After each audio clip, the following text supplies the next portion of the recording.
Hello. Well, in this week's video, we're going to be talking to the new CEO of the Canal and River Trust, and that's Campbell, Robb. And we got to chat to Campbell at the National Waterways Museum at Ellesmere Port at Easter time, and he was really gracious with his time. Now, Campbell took over the role on October the 6th, 2025, and he took over that role from Richard Parry, who served as a CEO for 12 years before stepping down. And Campbell has got 15 years experience leading major charities, including serving as a CEO of NACRO, the Joseph Browntree Foundation and Shelter.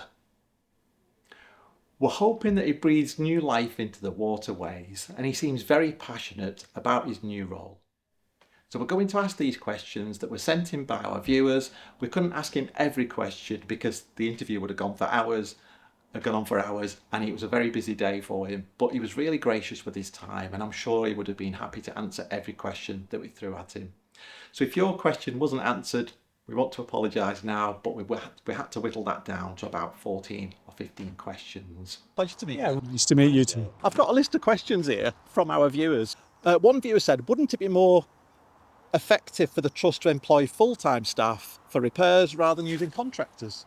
So there's a question I get asked a lot. The question between contractors involved, but also we got a whole range of spectrum of work done by the trust at the moment. So we've got a lot of volunteers, over 6,000 volunteers who are making a huge difference to the work on the canal, and we've got a lot of staff who do great work. I think the thing about contractors is there are some things that we really need to understand. What we want to do at the trust is understand who can do a job best and what's the best price for it. I understand that people feel frustrated about that, but I can assure people that I've been in the trust already for 6 months, there's a lot of work and thought gone into making sure we get the best price and the best way to doing that. However, that's not to say that we shouldn't keep looking at those things, definitely. What are your targets, and what does success look like to you? So I'm here because I'm really excited about two things. One, I got a few years ago, I bought an old house in the middle of doing that up.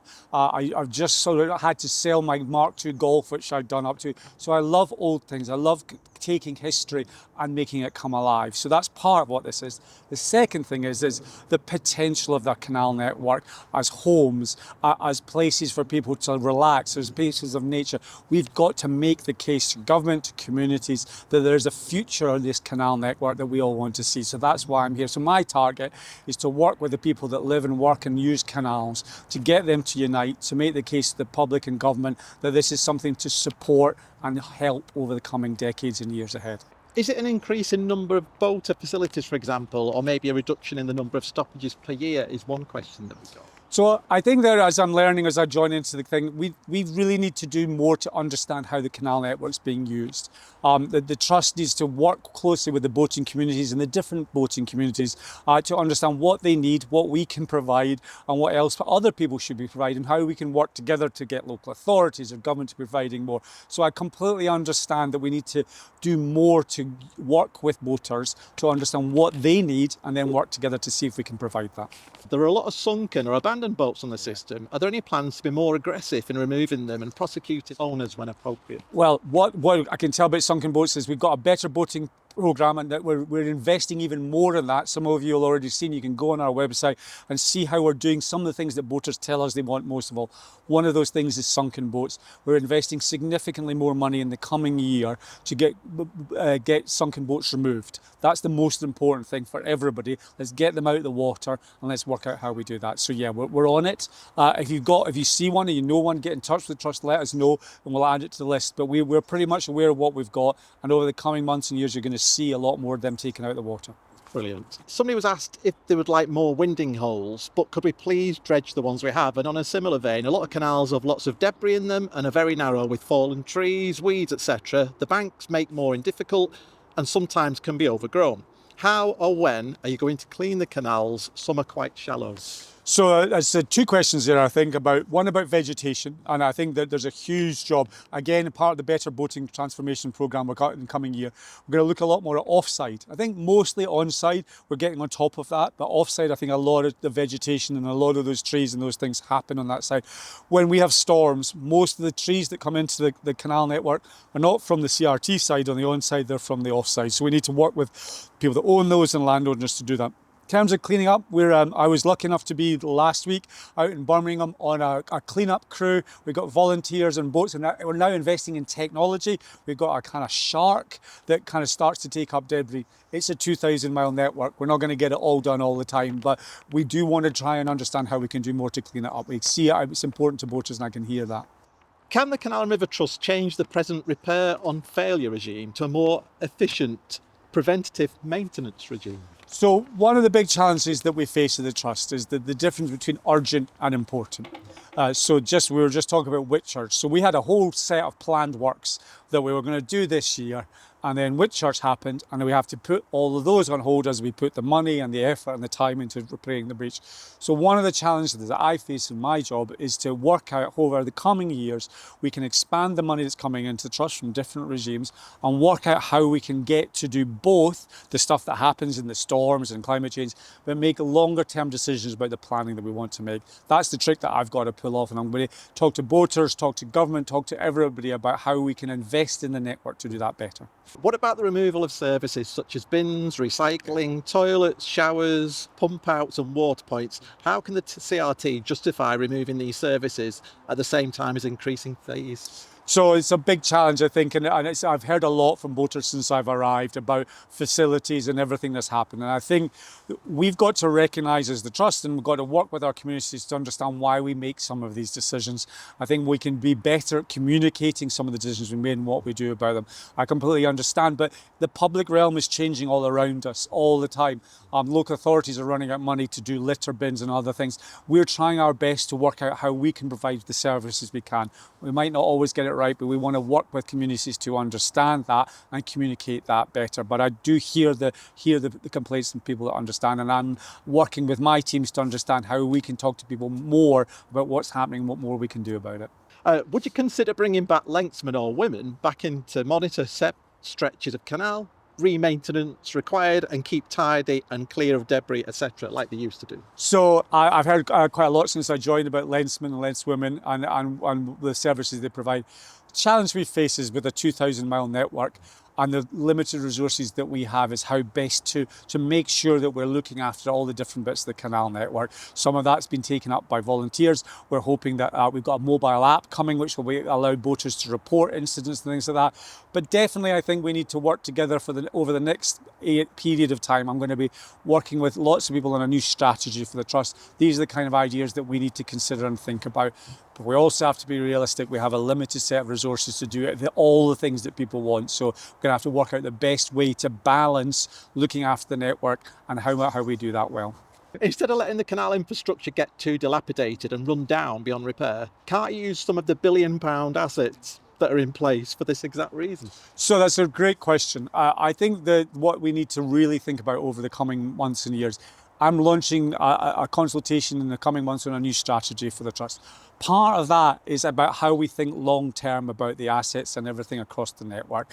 We know what we're getting from government now. We need to understand that's what we've got. So we've got to think about all of the assets we have with the money that we've got in reserves for a rainy day, how we raise more income, things like Grand Union transfer, water transfers are part of that. Part of that is fundraising. My job is to bring that all together, talk to people across the network and across government and other places and work out what the long-term investment is. I'm not against us thinking about how we use all our assets to invest back into the network. That's what it's there for. Canal and River Trust are a charity, but if you look at the finances, they appear well off. People pay a lot of their licences and it appears that the canals are not cared for as much as they should be. Would surveys and better maintenance be more cost effective? I know you've answered some of that. So no, I think it's a good question. What we really need to think about is the network and how we get ahead of it, if you like, if we get ahead of ourselves. So one of the things that we really need to think about is how we use technology more to do more surveillance, to get ahead of, work out when bad things are going to happen and try stop them before we do that. So that's one thing. Second thing is, yes, we are a charity and we have some money in the bank, but that money, once we spent it once, we don't get it back again.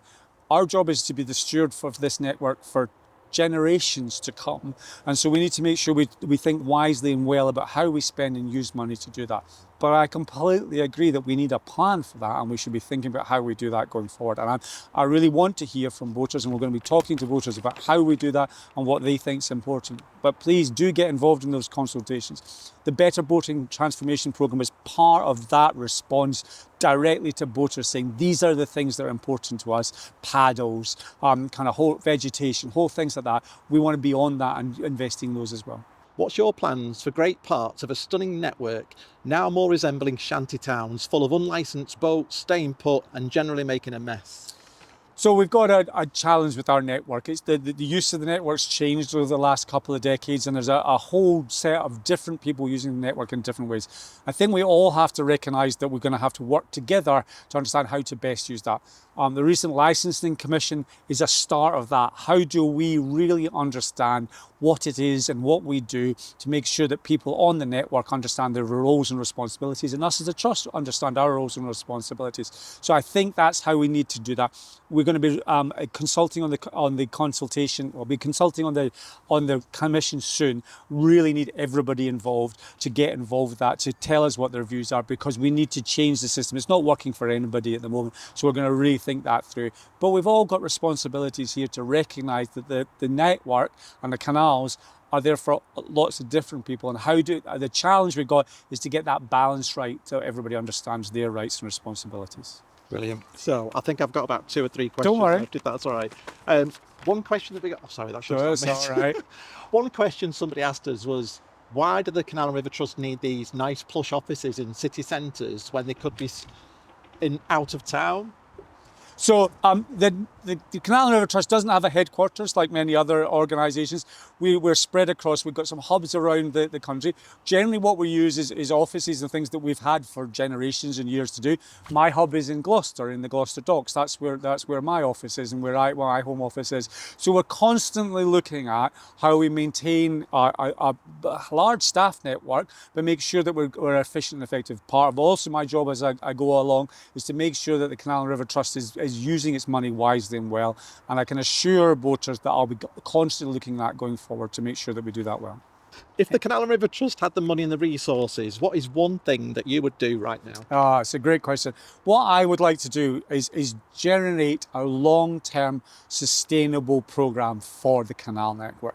What that actually means is trying to find a way to get ahead of that. What I'd like to do is find a way to make a once-in-a-generation investment into the network so we can get some of those really big, critical, long-term challenges that we face fixed, which means that we can all spend our time on keeping the network navigable, open, pleasant and aware for everybody. So I think what I want to do is create money to invest directly into looking after the network, and that's what I'll try to do. Be raising that money over the next few years, spend it there so we can all feel a very visible and real difference in the network going forward. What can we, the licence-paying boaters, do to support the Canal and River Trust in their bids to secure more funding? We sent a letter off to our MP some time ago to lodge the issue, but that's the most it did. So what else can we do to raise the profile of our canal and river network and get it up the government agenda? So it's a great question. So the best thing that I hope that voters will think and can do is work with us. I totally understand that there's a whole range of different views about the trust and what people feel about it. What I hope is coming in as a new chief executive I can do is set a new relationship with everybody. What I want us to do is all of us working together.